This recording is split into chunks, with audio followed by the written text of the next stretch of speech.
you're making creative work, use what you know, take your pain, take your universal truth, and like find a way to get it in there. If you can't see yourself, you can't be yourself.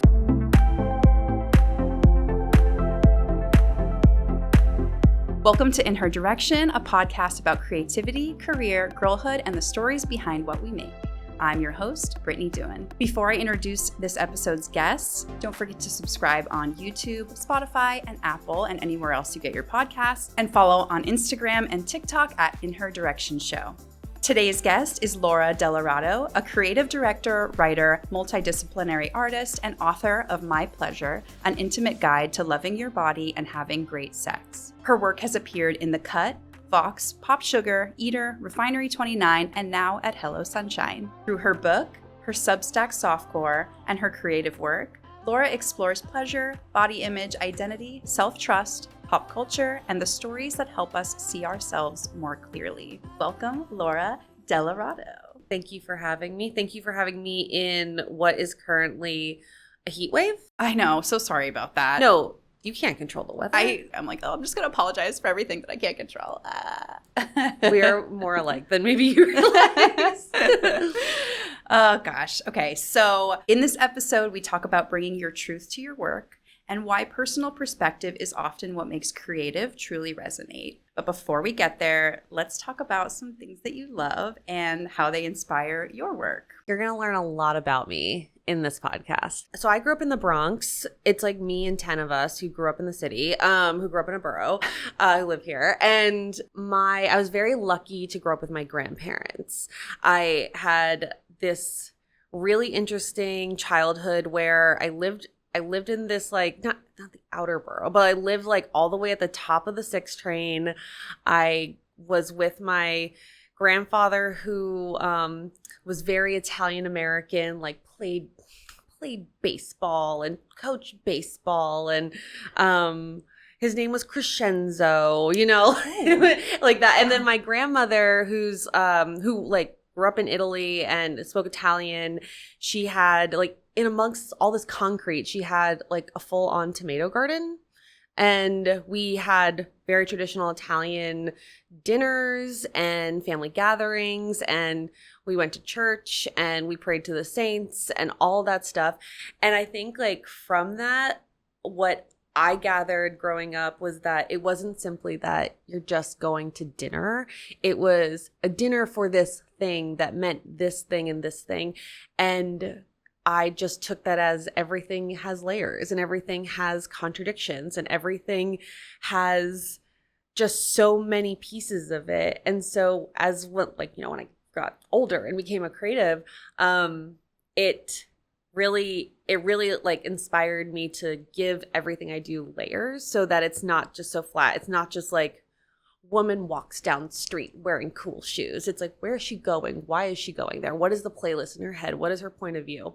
But this is also a great reason why you should grow up with your grandparents is they had an AARP membership. Of course, they used their AARP membership and they took me to every Broadway show when I was a child. And so when I was like 8 or 9, I saw Annie on Broadway. And then I can't believe this. Grandparents up in heaven, I still can't believe you did this for me. They took me to go see Rent on Broadway. Crazy. Never seen it. It's amazing. It's amazing. I've heard good things. It's amazing. But then when you are raising a child in a skip generation household, like how do you interact with that child? How do you like connect with that child? And my grandparents, outside of like feeding me and clothing me and like being great, my grandparents would take me to Sam Goody's. Some of you might not know what that is anymore. And they would buy me the original cast album of the musical before I would go see it. And I would listen to it over and over and over again. And I would draw out and write out what I thought the stage play would be. And then when I saw it, I'd be like, I was correct about that. Oh, that's really cool how they did that. And I love musicals because of that experience. So that's my like 1, grandparents. They're the coolest, best on the planet. And 2, like them allowing me to explore like the arts in that way or creative in that way, like through their very chic discount, was the best thing that could have happened to me. Oh my gosh. What you said about like listening to the soundtrack and drawing the stage in your head is like when people read books and then they go see the movie, they've like envisioned it in their head before. And then it's like, oh, is it what I thought it was going to be? But it's like I've never heard it done from music to musical. That's so fascinating to me. Even now, if I put my Spotify on shuffle and, you know, like a random, like Take Me Out by in the Rent soundtrack plays, I see it how I saw it when I was 12 in my brain, because it was so visceral to me.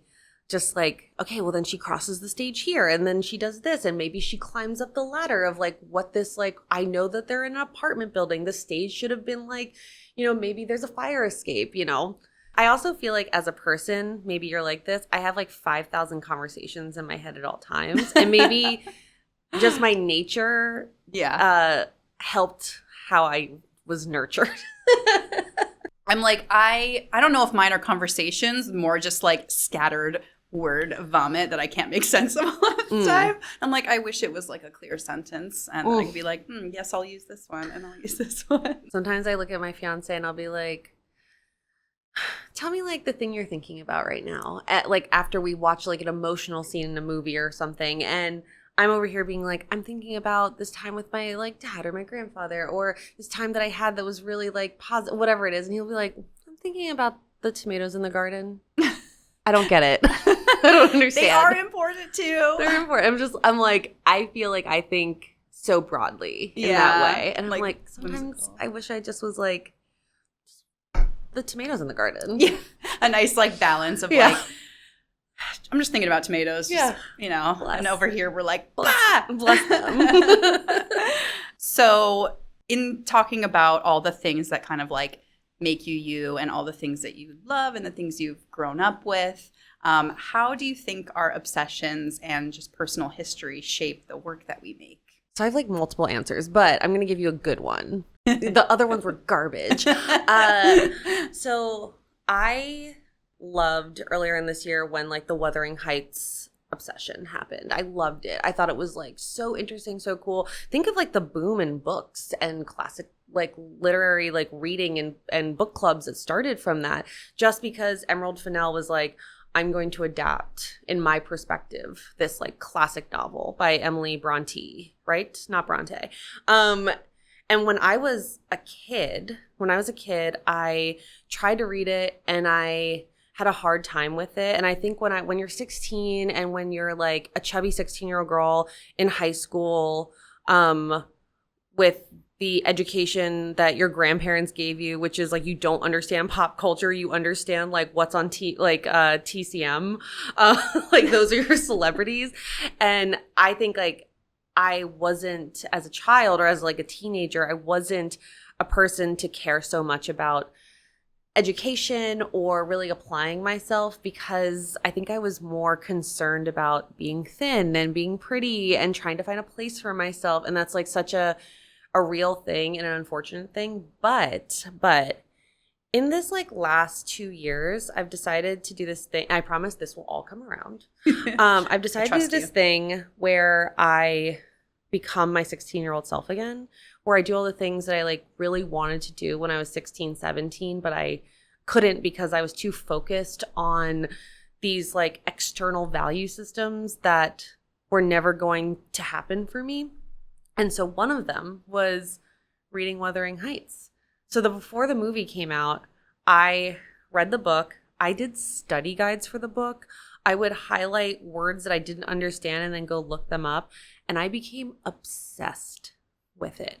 Obsessed. To the point where like I would open up a chapter or open up something and I'll read it and just start crying. Because when you really think about the book, you're like, this is a book about like when people hide what they're naturally feeling, regardless of how it is manifesting out in the world. And the mores of the book, like the external, like, you know, what the world is, it's like showing how violent everyone is feeling, but all the characters can't show who they are. And that causes them to hurt people. It's so sad. So when the movie came out, I don't care what the disc, if people are like, it's not like the book, I don't care. It never is. Who cares? Who cares? I was so obsessed with how it was made, how they created it, how they brought parts of the book into the movie, how like the world around it. And then I for Valentine's Day, I decided to create like a mini 8-page zine about it. My what would have been my AP Lit thesis around the book, just in words. Just in cute words the moors are heaven for Catherine and Heathcliff, but Thrushcross Grange and Wuthering Heights is heaven for them because that's where they can be together, and the moors are where they feel this turmoil, and Thrushcross Grange is their hell because that is where everything is being stifled. And I basically made this whole big point of view, and I sent it to 200 of my contacts, people, CROs, mentors, friends, random photographer I worked with once. And I was like, oh, I hate networking. I hate this. I don't want to be on a rooftop with a drink talking about B2B marketing. Kill me. So I sent it out to 200 people because I was like, hey, this is something, happy Valentine's Day. This is something I really care about. And I just it made so many people contact me and connect with me, and it was so fun. But then here's how we're rounding it out to work. I was at Vox Media at the time, and I was working on this short video with Brooks Brothers. And the idea, we had never really put a male front and center on a cut branded content video. And so it was Heartthrob walked through the city. Cute. He's wearing cute Brooks Brothers, and he was so cute. It was perfect. The voiceover of that video is a voicemail. It's beep at the tone, please. So it's him walking, he's getting flowers, whatever. The voicemail is that he is saying to this person who's I wish I could see you, whatever, is inspired by chapter 13 of Wuthering Heights. Or I think it's chapter 13, chapter 10. It's right before Heathcliff leaves. Sorry, spoiler, that he leaves. And I was like, what if Heathcliff called Catherine? What if he called her and had voicemail or voice notes or something like that? That piece of information went to our client and was that is so cool. It's so special. It gave us a really great relationship with our client. And I was be obsessed. Be obsessed with it. Sorry for the long answer, but I was just something that lit me up so hard about wanting to feel 16 turned into something that came into content that I created. So who you are and what you care about can find its way. It can find its way anywhere. And it's personal makes it better. Your personal obsessions are the coolest. Unfortunately, you're talking to me and I love a long answer. I love an essay answer. No, it's it's captivating and I love it. And I feel I agree. And I can, if you give someone sort of a nugget to relate to, they light up too. They're oh my gosh, I can connect to this person and I can connect to the creative a little bit more. And I have this piece of secret information that makes it way more interesting. It's behind the scenes sort of thing too. Yeah. I always, whenever I'm in work setting, whenever I'm Susie Paycheck, when I'm my drag character, I always tell my direct reports and the people around me, I'm be obsessed with the work, bring who you are to the work, obviously protect your heart because you're gonna get a client that's that's garbage or what, client talk, but it's something that lights you up. It's the best. Okay, I must confess I have not seen or read Wuthering Heights. It's okay. But hearing all of that is making me excited. I'm gonna have to add it to my list. But speaking of obsession-worthy works of art, in our introductory call, you said that RuPaul's Drag Race is the smartest, stupidest show ever made, and I loved your take on it. Can you share more about what you mean by that? Have you ever seen RuPaul's Drag Race? Of course. It's great. It's great. This one I can talk about. It's also, if anyone is before I left Vox, like, which I left, loved them, was like, I'm, moving on, whatever, love you guys, whatever. My goodbye email, I was like, I leave you with this. I leave you with this one thing. Like, I was like, hi, I love you guys. Like, I've been here for this amount of time. Take care of the people. I like, you'll always find me. But I leave you with this. And I gave them, and I gotta find it. I gave them my in order RuPaul's Drag Race season by season of how you should start the show. And I was like, start at season 9, go to 10, do UK, come back to the US, go to 5. And I was like, that's how you have to do the world. I think RuPaul's Drag Race is one of the best shows that has ever been created. It is so stupid because it doesn't take itself so seriously.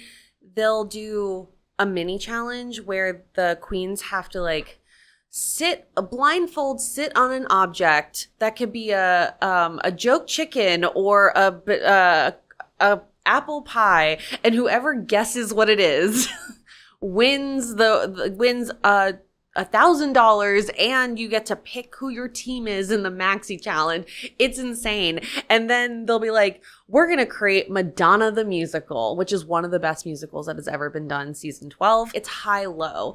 It's don't take yourself too seriously, but take the work seriously.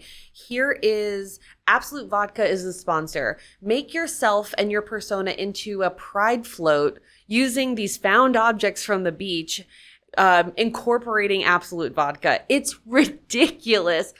But whenever I talk to junior creatives or anyone who wants to know my perspective about what it means to take an idea and push it through a lens of creative, or take a product and push it through a lens of like an editorial point of view, I'm always like, look at every drag queen who's ever stepped on that show. You have your persona, you have your world, you have who this character is, what their colors are, how they evolve. And then it's like, okay, Aquaria, season 10, take that character and push it through a, it's so crazy that I know this, that like a Westworld style improv where you're a robot. Like, how does Aquaria show up as Aquaria, as how chic she is and how cool she is? How does she show up in Westworld remake reboot the Rusical? Like, it's so silly. And they I also think they're a great example of sponsor work. They'll be like, hey, quick change. Like, you gotta do like quick drag, turn yourself into like a hot, like a masculine man, and do this masculine perfume bottle commercial for the mini challenge. And when you go into your maxi challenge, make sure to use this Neutrogena wall of wipes. Obsessed. They don't, I think we all, especially I'm so guilty of this sometimes, where I'm like, just push the brand here and put it on the table. It's fine. And they're like, absolutely not. Make them the star of the show. Make it so that like every queen is seen using the Neutrogena wipes.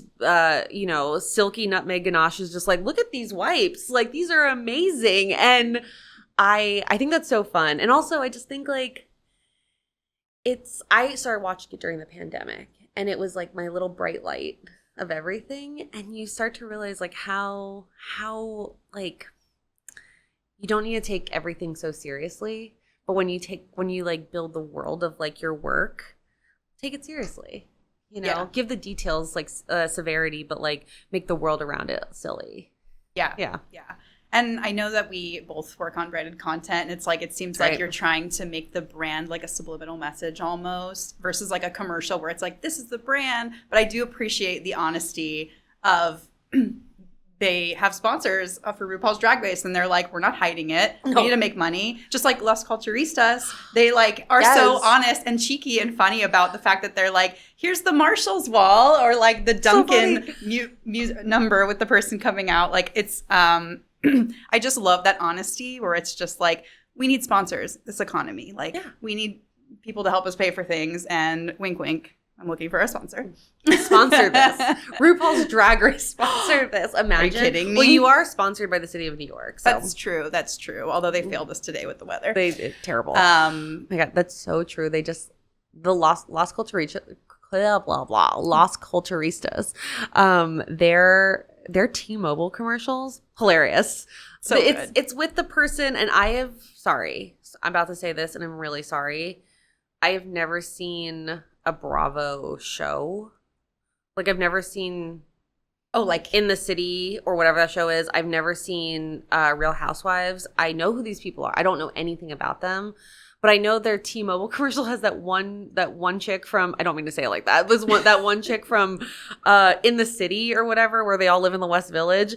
And they're like, girl, we need to gossip. And Bowen Yang's like, what, new boo? And it's all within the T-Mobile studio. I'm like, I love it. Yeah, it's just like, also when the creative or like the talent is so good, like no one, I don't think, at least personally, I'm like, I don't care that it's surrounded by T-Mobile. Could like, care less. Yeah, but it's like great for T-Mobile, but I'm like, it doesn't, if it's done in like an honest but not awkwardly, like, here's a Pepsi sort of way, like people, it won't affect the actual content of it. I don't think. That's so funny you said that, because I was scrolling through Instagram today and this morning, and I saw these old like 2001 commercials where Britney Spears did the Pepsi commercials, but it was vignettes of starting in the 50s where she's like a diner girl, and then the 60s, 70s, 80s, like up to like 2000.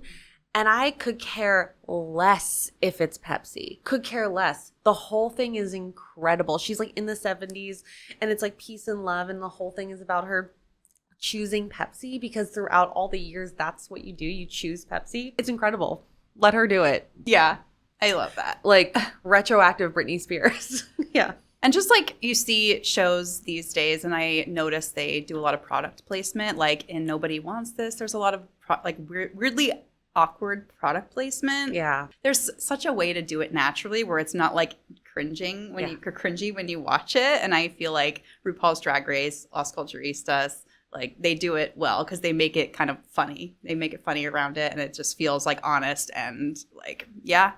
There's Neutrogena behind us. Yeah. It's fine. I wonder if that's like queer creatives or just like, hey, maybe that's the trick. Queer creatives. Who knows? Maybe. I don't know. Can learn something. Yeah.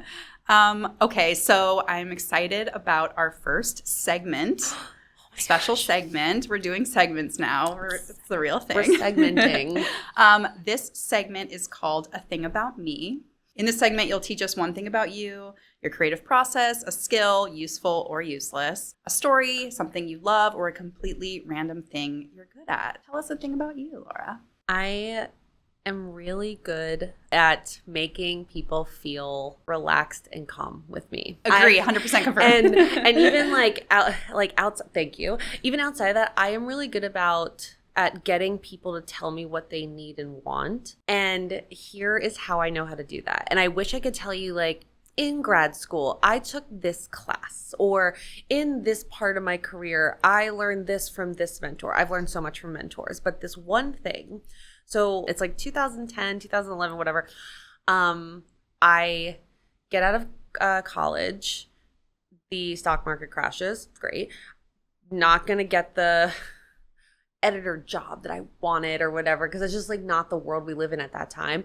I go to grad school because I was like, I need to find a way to transition this career into something that's relevant, which YouTube had just started around that time. So I was like, oh, I'm going to go from being a writer editor to being a like video production.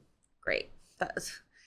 And then that's what happens. Like, but I needed something where I could pay my rent because I was living in Bushwick, as we all did. And I was like, I had multiple roommates, and I was like, what am I going to do? And I worked at this place called the Pleasure Chest in the West Village. It's not there anymore. I just realized, I just walked by and it's not there, but it's this adult toy store and company. They've been around for 75 years. No, about probably like 90 years at this point. And they're originally in West Hollywood. And what is really special about the Pleasure Chest is to work there. It's not that you just work on the sales floor. You have to have an incredible education around what is on the sales floor. Not just like this toy and that toy, but we are also the home of the Rabbit, which was from Sex and the City. Yeah. And so we would get the Sex and the City tours every day, all the time, just women in tutus and cupcakes. It was fabulous. And you would have to do this thing. Like if someone wanted a rabbit, not from the tour, just anyone, or if someone wanted another toy, you could be like, hey, I just want to let you know this toy is made of elastomer. It is a porous material. The way to clean this might be like this. You know, if you're considering a lubricant with this, I would try this water-based lube. It doesn't have glycerin or parabens. You know, there's so much junk in like all the stuff that we're sold, but I like want to make sure that you feel like comfortable with this purchase. And you start to develop this knowledge around pleasure design, pleasure like wellness, pleasure ingredients, pleasure biology. And the thing that like people come into stores like that, and you should totally go into a store like that, because people come in and they're like, I don't know what I want. I'm scared to tell this 25-year-old woman behind a counter at the time when I was 25 about what I want sexually, what I want with my partner, what do I want to do, X, Y, and Z. And you have to play detective. So you can't be like, are you looking at condoms? Tell me what kind of condoms you're looking for, because people get scared and they close up and maybe they don't know what they want, and that's okay. So you're like, hey, I'm Laura. I see that you're looking at condoms. I just like my personal favorite. Like, I really like these, like the kimono ones, because they're like a thinner latex. So it means that if you have like sensitive skin, it might be like less latex on your skin. Or if you're like not really worried about that, they're classic Trojan, but I would consider maybe this version of the Trojan. I think it's like cool, and the packaging is cool, but like the one around here is like, we all love the one condom. So like if you're going for like what the staff loves, the one and then from that, people are like, oh, this person is just like here to have a conversation with me, and they usually just like they go, oh, I'm looking for X, Y, and Z, or oh, I didn't think about that, or that's a great, I would love to grab the one condoms. And I'd be like, oh, you want to try a few? If you're going to purchase this, I'll give you an extra, like this kind of one so that you can try this one. And how many times have I done that formula with my career work as a creative director? Client comes in and says, I don't like this, or I don't know what I want. And I go like, great, that's a great starting point.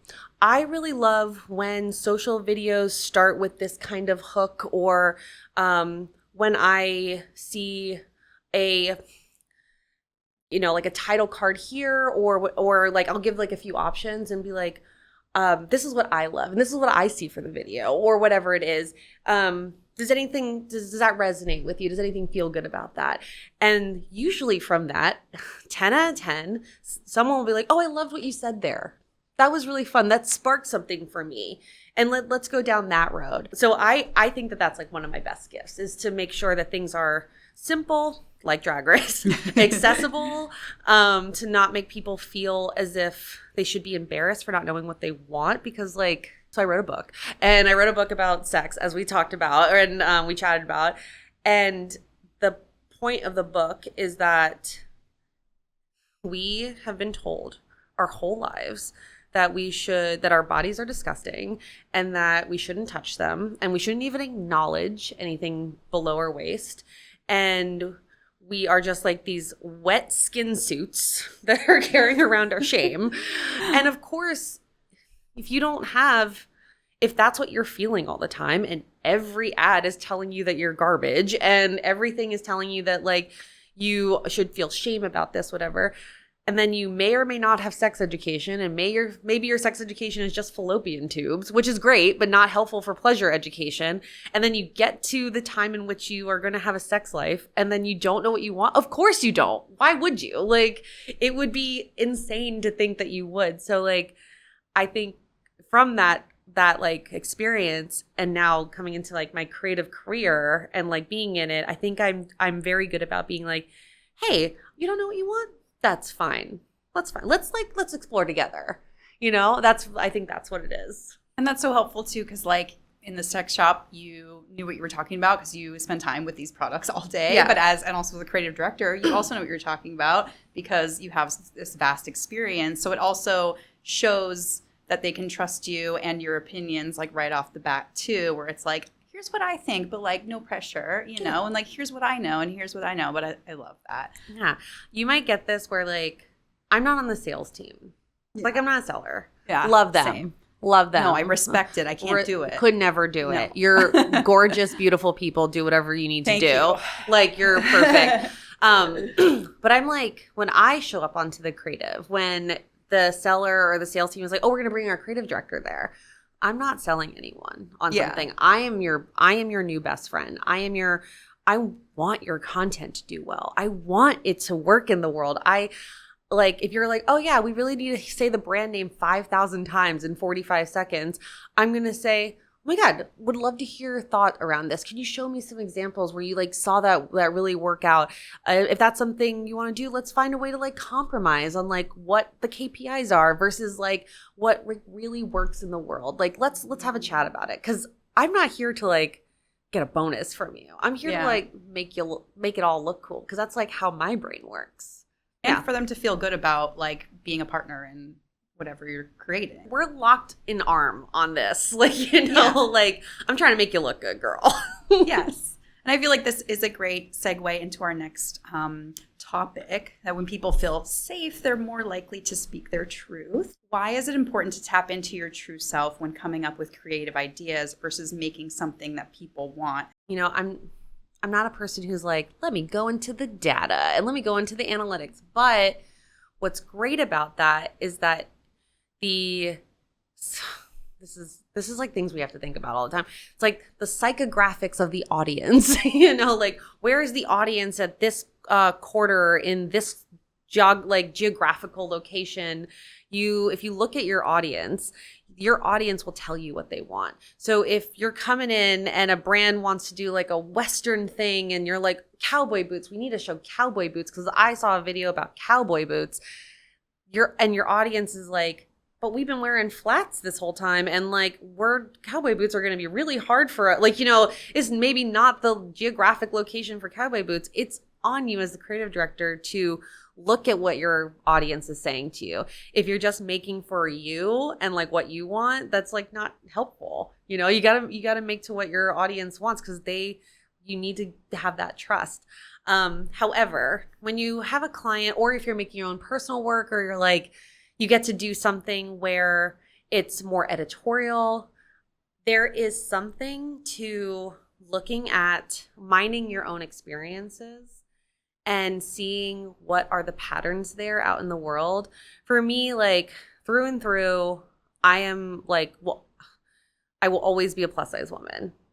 Yes, forever. Like it is my life. I've never not been plus size. I always know the experience of going into a store and being like, they don't have my size. Or going into a store and someone being like, oh, you can look at the accessories. Gotcha. You love that.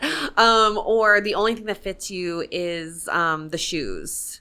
Or being told like you have such a pretty face. Like that is a universal experience for like, I mean, I can't speak for every plus size woman, but from the thousands of pieces of content out there, I know that my universal truth of who I am and what I experience in the world is also true for someone else. It might look different because of where they are, who they are, their race, their gender experience, all of it. But I know that me and maybe a different person who are both plus size will walk into a store and be like, so you stop at a 12? I get it. You don't want me here. That's cool. And it is important to look at that and mine like what your universal truths are to then create the world that you want to like to make sure that someone sees themselves in the world. And that like in my, you know, creative 9 to 5 Susie Paycheck work, my drag character. Now I'm going to start thinking of what this drag character looks like. I love her. I feel like she wears an oversized, like a really oversized blazer. Ooh. And her arm, like the length of the arm is like past where you think it would be. Mm-hmm. And her hands are like money. Like money. Yes, money. Or they're just flopping around because she's got to go to this place and that place. That's Susie Paycheck. Yeah. And in that, you know, I've worked at so many cool places where I've been able to cast plus size women. I've been able to make campaigns around the plus size experience. I have made an entire clothing collection with Refinery and Eloquy that was created to specifically close a gap in her closet around what she could wear during the spring to fall season, because we did so much we did so much like research around where clothing gaps are. And to me, like, it's so important to understand like what causes you pain, what is your truth, because you're going to, like, if you're making creative work, you're going to be able to like have someone see themselves or feel better about themselves, or just, you know, see like there's like a plus size woman in a creative campaign, and if you can't see yourself, you can't be yourself. So like, use what you know, take your pain, take your universal truth, and like find a way to get it in there, because you will always find someone, and you'll always like help someone that way. Can't see yourself, be yourself. I love that. You can't. It's so you can't. Good. It's so simple, like a simple phrase, but it like has so much meaning. And like, if you can help one person, I hope so. Yeah, I think so. All right, so quick pivot. We're going into another segment because, like I said, we do segments now, and this one's called "You Don't Even Go Here." Where we highlight the disconnect between how much people judge creative work versus how little they understand what goes into making it. What's something people have a lot of opinions on when it's like, you don't even go here? I have two, but my first one's very quick. You don't even go here when you're like, I want this good and fast and cheap. And I'm like, you can't have that. You don't even go here. You don't know what it takes to make X, Y, and Z. So like, either pick two and that's it. My bigger don't even go here is people who judge female-centric, feminine-centric, or feminine-coded creative work and creative obsession and creative experiences. It is so easy to think that creating joy is just nothing, that creating, you know, frilly, feminine, pink, Olivia Rodrigo, Instagram, you know, her type now, the world and around like Taylor Swift's friendship bracelets and the road cool, you know, Rhode Island Coachella thing. Like, people think it's so simple, that like girly pop creative is so easy, but to me, I'm like, that is so deeply brave, not in like a condescending way, but for women and women in across all gender of like that identity is like, have always been told to like, you're too much, it's too frilly, it's not cool, you're too emotional with that. I really dislike that. I think that it is a very base piece of feedback, because no one is telling men who are crying with another man's last name on their like $100 jersey that they bought that they're being too emotional. No one is telling men who are obsessed with their improv group that they're being too emotional.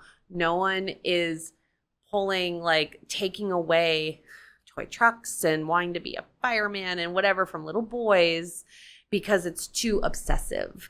But what do we do when women get together, or young women get together, and they are obsessed with a cool bracelet, or I've never seen that. I've seen a part of the show, but the place Emily gets her hot chocolate in Emily in Paris.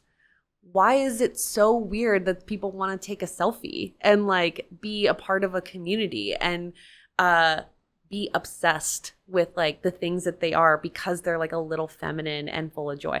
I'm like, you don't even go here. How dare you come here? Don't even. So you don't even go here. Don't comment on feminine joy. I love it. Don't comment on feminine joy. Leave. Bye. Bye. So you've talked about how the creative work that people connect with most often has a point of view or a personal story behind it. The idea that the person's perspective shouldn't be separate from their work because that's the thing that makes it stronger. So can you share a project that you worked on where your personal perspective made the work stronger? Yes, I have multiple. I'm going to share one that didn't go live, and that's okay. And for many reasons, but I worked on a campaign for 2 years that if it went live, all of you, it would have been over.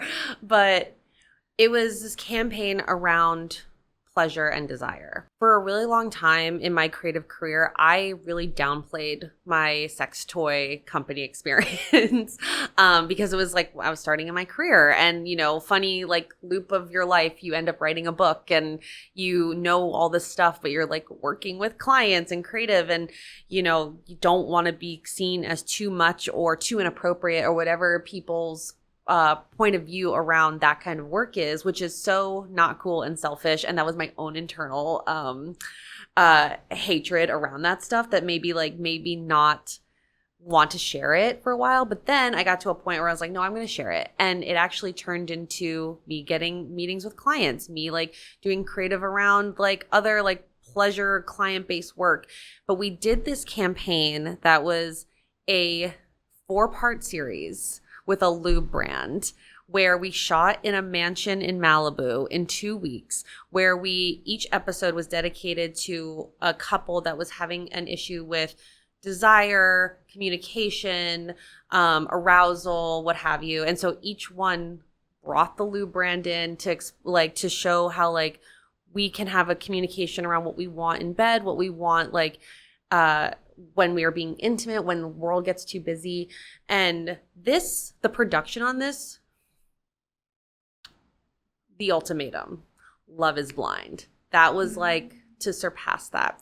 It ended up not going live because the company, said lube brand, switched, I guess like agencies. I don't remember the whole thing, but they switched agencies, and this project was not part of their next year goal. It was not part of their like point of view for the next year. So it's on a shelf somewhere. Like shot. It's shot completely. Oh my gosh. It's crazy. However, watching it back, I've watched it 1,000 times. Watching it back, it is everything I learned from being at the Pleasure Chest. It is every sex book that I ever read and wrote. It is me still having relationships with the talent now, and how we actually help them. There was also like how to have boundaries with your client who, as a creative director, I was knowing all the personal stories of these people in like their intimate lives and what they were having, like why they were having these kind of issues and what they needed to like work on. And we wanted it to feel like a real show, like a real reality show. We were coming for Netflix. And there was like a moment where the client asked for like some more juicy detailed information. And we as the creative team had to be like, this is a firm boundary. This is like, we are allowed to say this stuff. We are not allowed to say that stuff. And having a strong like point of view on that. Cause like what's that line from Hamilton? Nope, it's not from Hamilton. It's somewhere. I think Lin-Manuel said it. It's like, if you don't stand for something, you'll fall for anything. Yeah. And I, in that, was like, I am going to stand for that. This pleasure is deeply important for people. It is deeply important to who you are in this world. It's deeply, and not even sexual pleasure around like just relaxing and like having a full fat Coca-Cola and not the diet one. And like, the things that light you up. And it was, even though it's shelved and somewhere on a digital archive, on a hard drive somewhere, coming out of that, I was like, I remember being like, who I am cannot ever be separate from my past experience. And it only helps people. It was great. It was shot in Skrillex's old mansion in interesting. In Malibu. Then also like I don't drive because I'm a New Yorker. Why would I drive? So I had to Uber there every day. Oh, wow. I was like, yeah, this mansion in Malibu. Great. Oh my gosh. So that's my under wraps but cool story. Laura, thank you so much for joining us today. Oh my God. Babe, thank you for having me in air condition. I know, it's so nice. I don't want to go back outside. No. You can find Laura on Instagram at HeyLauraHey, her Substack Softcore, and her site, lauradelarato.com. You can subscribe to In Her Direction on YouTube, Spotify, Apple Podcasts, and wherever else you get your podcasts, and follow on Instagram and TikTok at In Her Direction Show. See you next time.